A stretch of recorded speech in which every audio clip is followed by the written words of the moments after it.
Hey mama, you're listening to Coach the Mother, where postpartum recovery gets real, raw, and deeply rooted in who we are. I'm Dr. Natalie Forcell. I'm a virtual pelvic floor coach, postpartum fitness expert, and mama who's walked through grief, healing, and the long road back to herself. Around here, we're rewriting the outdated narratives around birth and the body. We're demystifying healing, reclaiming strength, and giving modern moms the wisdom they should have been handed from the start. Let's coach the mother. Okay, mama, I am super stoked about this episode today. We are going to talk about sex. I love this topic, and I hope I have so many more episodes on it. When it comes to postpartum, this is a super complicated topic, and it can be so personal and challenging for us moms to learn how to reconnect with our bodies, let alone our partners. It's messy and it can be really challenging for so many women. There are many, many ways we could talk about this. I am going to approach this conversation from the point of postpartum recovery physiologically and help give you some guidance around what to do about it and hopefully help normalize some of the struggle that so many of us moms experience but might not have a space where we can feel like we can talk about it safely. First and foremost, so many moms struggle with pain with sex after having babies. That number is super high. Some research shows that around 86% of moms experience pain for the first time having sex after giving birth.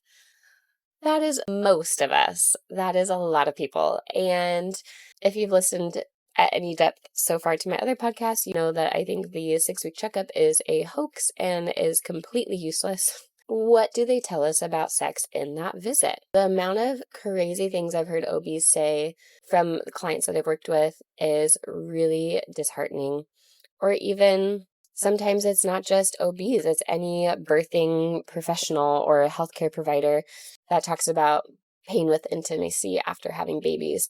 Most of the time, you're given this thumbs up, you are cleared for sex and exercise, and you have this deep knowing that your body is not ready. So even though you're given the air quotes green light, you wait a few more months and it's super painful, or you are nervous about what it will feel like, so you try to abstain for as long as possible. And that's just talking about the physical symptoms that might be barriers. There are many other barriers we can feel as women when it comes to re-engaging intimacy after having kids. Some of those barriers can look like just feeling so disconnected with your body and feeling so uneasy in your own skin that we have these new overwhelming waves of insecurity or disdain of our body, or maybe hormonally our estrogen levels have just tanked and we have zero or very little sex drive.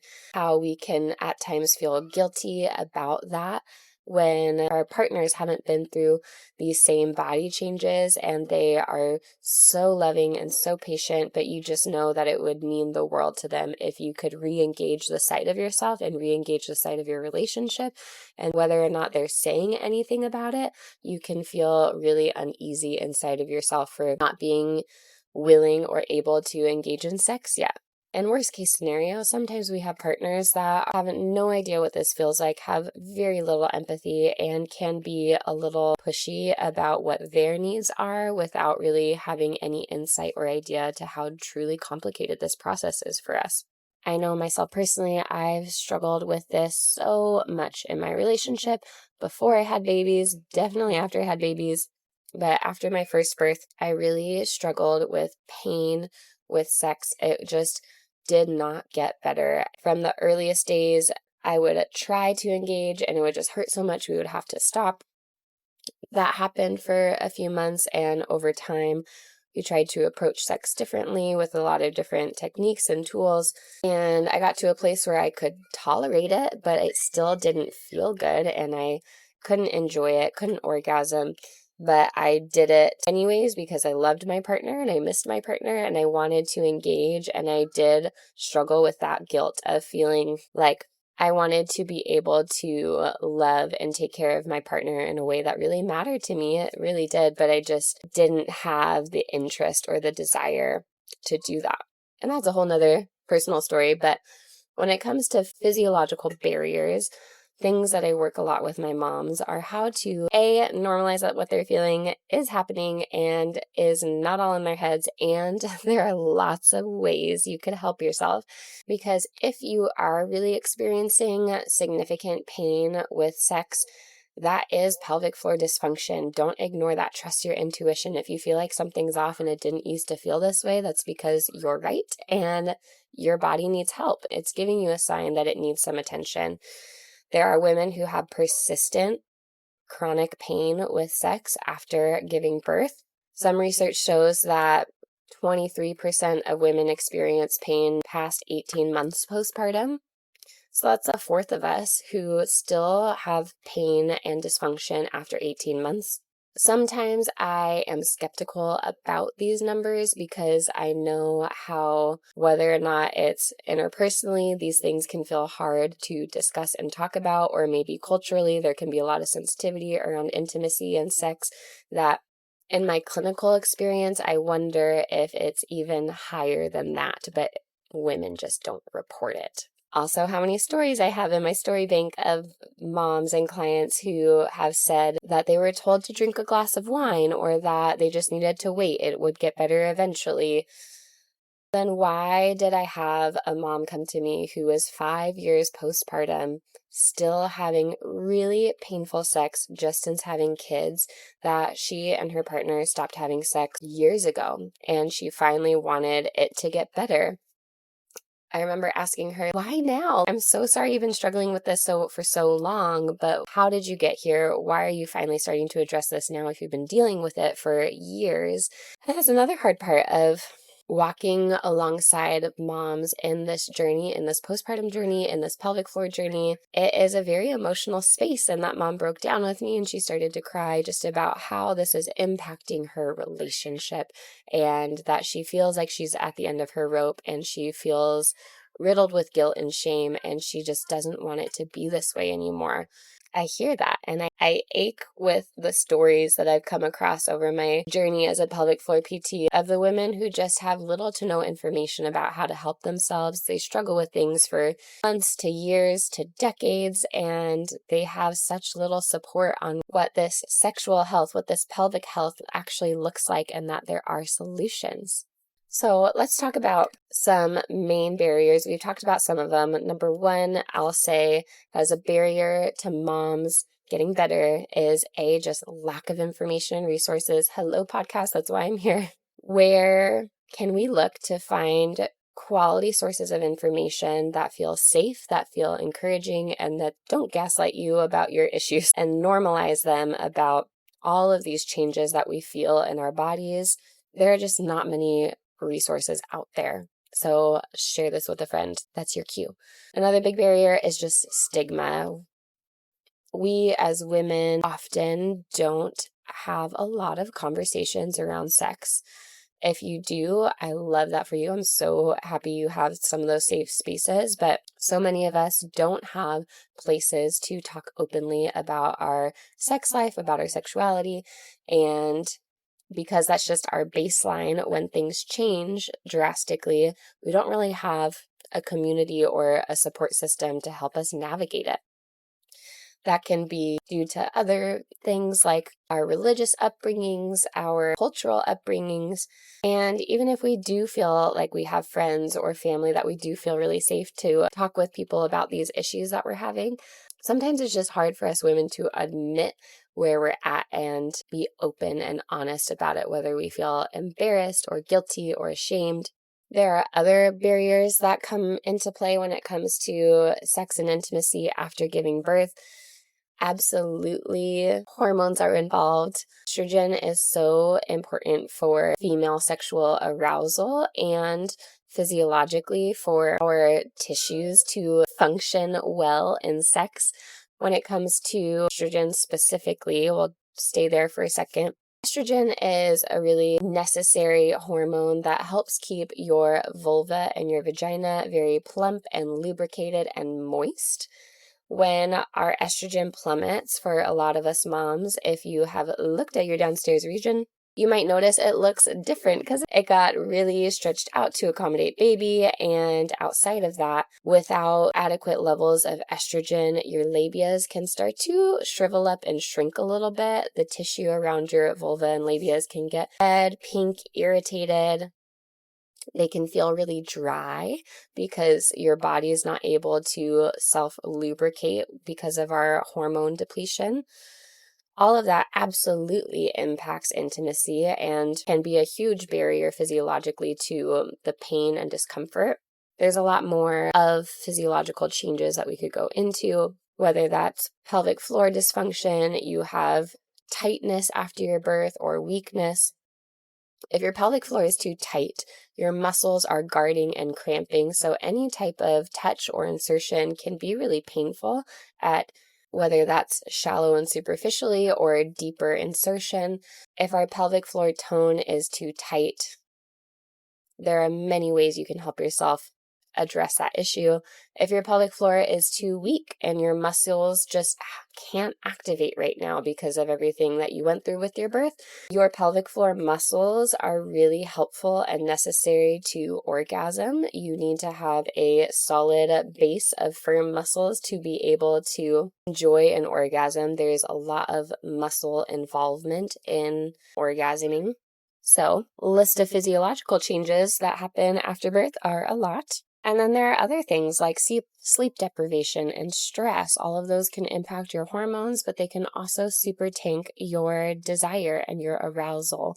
So that's a lot of stuff, Dr. Natalie. I feel like, how does anybody ever have enjoyable sex again after having babies? Oh, there's so much you can do. I often start with helping moms identify the root cause of their issues and help build a program and a recovery plan around what they're dealing with.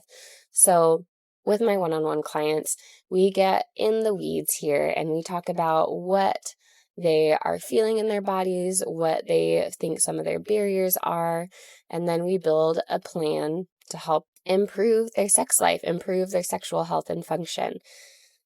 Sometimes that looks like practical tools to help with the vaginal dryness, to help with the pelvic floor tone and tension or lack thereof. Other times that helps with some education around arousal and helping teach you what are some of your barriers when it comes to connecting and tuning into your body or connecting and tuning into your partner. And we give you really solid and practical tools to help overcome some of these barriers or learn how to re-engage sex and intimacy with some fun, with some openness, to help you feel more engaged and prepared and in control. Things that I don't teach my moms are to depend on any type of substance to help enjoy sex again. We shouldn't have to down some wine or go smoke a little marijuana if you're into that to help relax your body before engaging intimacy.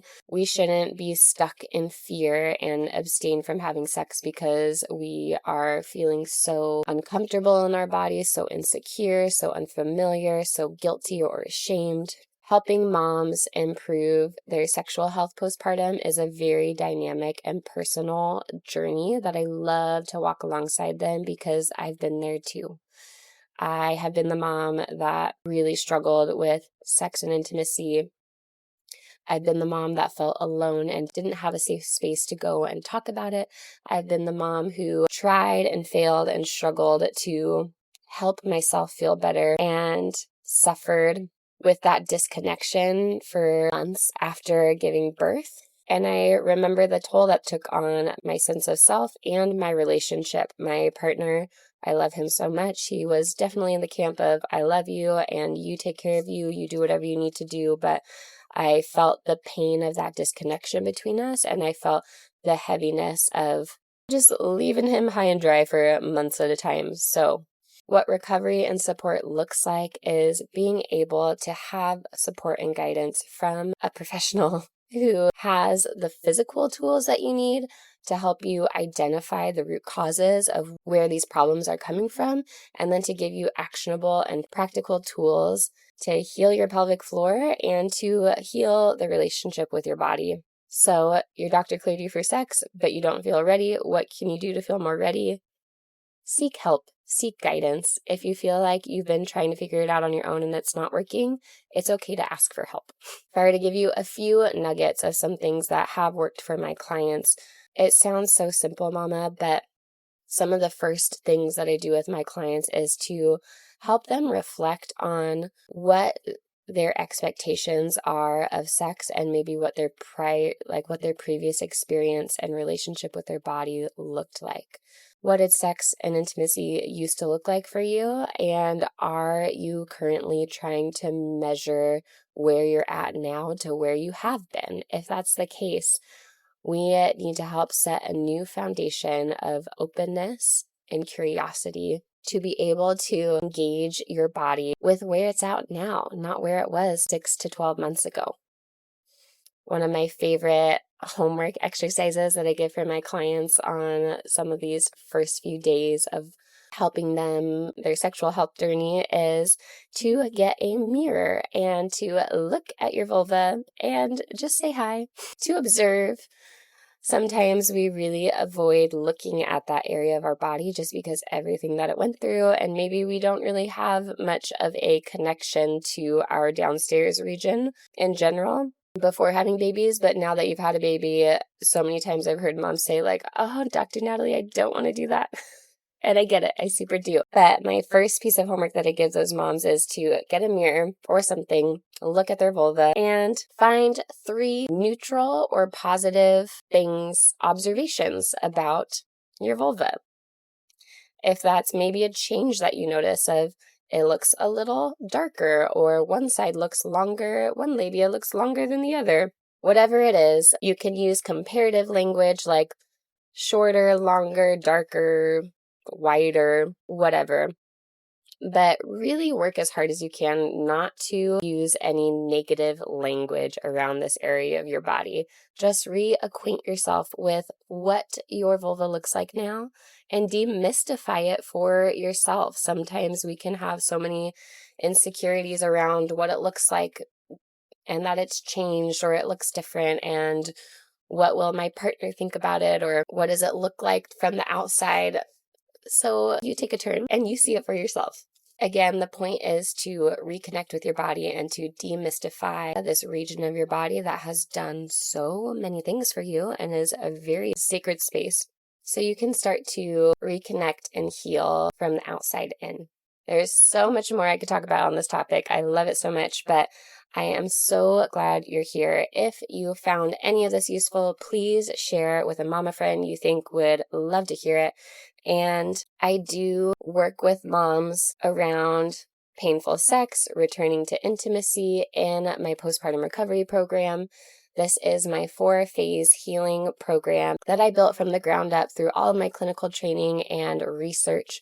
This 4-month program involves movement, rehab tools, one-on-one coaching, weekly check-ins, and direct access to me so that you can have a complete healing solution for your postpartum body from home without clinic visits, without coordinating childcare or spending hours at the gym. If this sounds like something that would be a perfect fit for you, you can find my website in the show notes below at newnativecoaching.com, and you can apply to the postpartum recovery program directly from my website. I would love to see you there, Mama. Thank you for listening to Coach the Mother, and I can't wait to chat with you next week.